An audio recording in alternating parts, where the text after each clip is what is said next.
Yan, mag-install tayo ng split type aircon.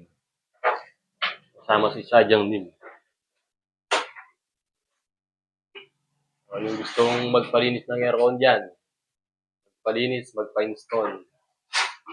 Yan lang kayo mga idol. Meron pang ano doon, no? May aircon pa tayo doon, no? Ilan pa yung natira doon? Oh, marami. Unlimited. Kahit isang kumpanya, pwede namin install. Ang ganda ng pambutas niya ng pader, oh. Bilog. Para hindi nasisira yung pader. Para bilog na bilog lang. Yun siya, oh. Yan yung pinambutas niya sa pader. Tapos, yan, salamat sa merienda. Yun. Doon siya lumusot.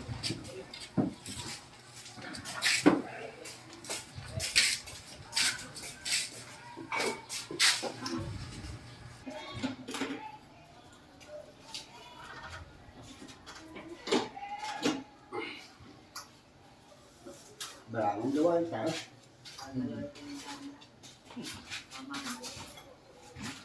Kung gustong magpa-install ha, PM lang kayo, comment kayo dyan. Marami tayong aircon sa bodega. Oh, galing na oh. Ang ganda ng pagkabalot. Ang ganda ng pagkabalot ng tubo. Ganyang kagaling yan, quality. Yan yung trabaho niya sa Middle East, 12 years. Nag-for good na lang siya dito. Oh, expert yan. Ayan oh. Magaling maglagay ng ano yan sa butas. Kahit madilim na, madilim pero nakikita niya. Oh, meron na. Ano may nakit?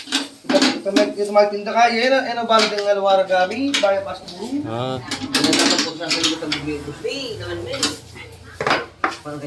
Yun yan, matatambay yung kaya na, itang kaya. Abis pa kaya na. PM lang kayo ha mga idol. Mag-PM kayo, mag-comment sa magpapa-install.